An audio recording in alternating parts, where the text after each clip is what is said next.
First law of motion. Newton का first law of motion क्या है, देखते हैं। According to Newton, every object remains in its state of rest और a state of uniform motion until some unbalanced external force acts upon it।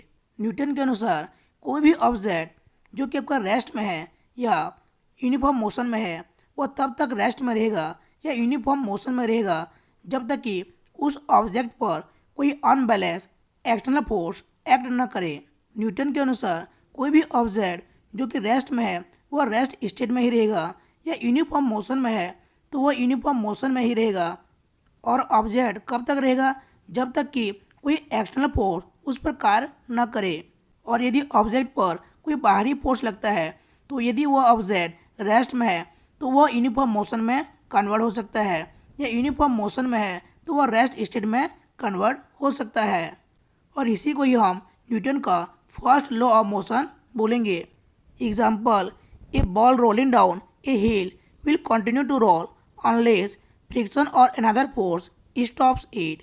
जैसे कि एक ball जो कि हिल में डाउन की ओर नीचे की ओर रोल हो रहा है तो वह बॉल तब तक रोल होते जाएगा जब तक कि कोई फ्रिक्शन या कोई अनदर फोर्स उसको रोक न दे। Second law of motion. Newton का सेकेंड लॉ ऑफ मोशन क्या है, देखते हैं। According to the second law of motion, the rate of change of momentum of an object is directly proportional to the unbalance force applied on that object. Newton के second law of motion के अनुसार किसी भी object का उसका rate of change of momentum उस object पर लगने वाले अनबैलेंस फोर्स का डायरेक्टली प्रोपोर्शनल होता है।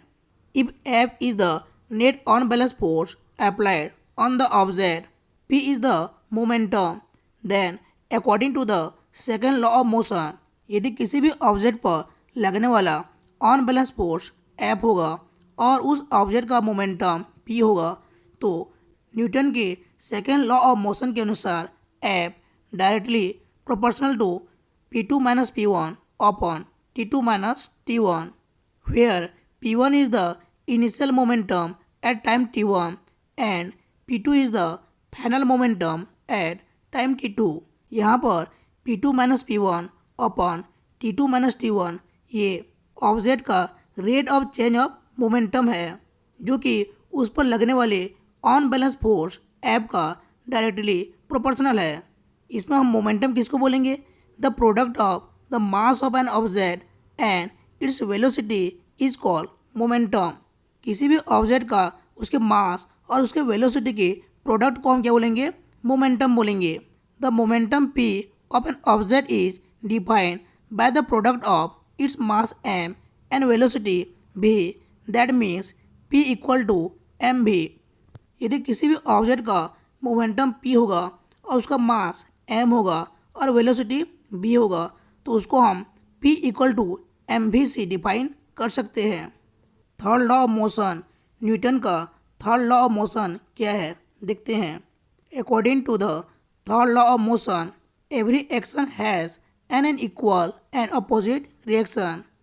न्यूटन के थर्ड लॉ ऑफ मोशन के अनुसार प्रत्येक एक्शन का उसके इक्वल और अपोजिट रिएक्शन होता है। If a body A apply a force of F1 on body B and body B applies a force F2 on body A, then according to the third law of motion, F1 equal to minus F2।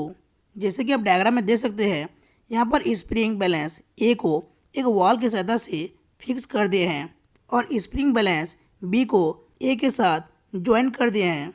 जब हम spring balance B को पुल करते हैं तो इस condition में spring balance A spring balance B पर F1 force apply करता है और उसके इक्वल और अपोजिट डायरेक्शन में spring balance B spring balance A पर F2 फोर्स अप्लाई करता है।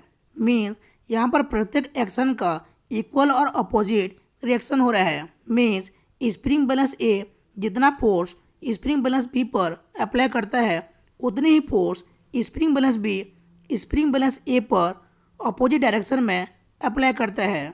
The negative sign here show that the direction of force F2 is opposite to the direction of F1। यहाँ पर जो नेगेटिव जो sign है वो ये शो करता है कि F2 फोर्स का जो डायरेक्शन जो है वह F1 फोर्स के डायरेक्शन के अपोजिट है।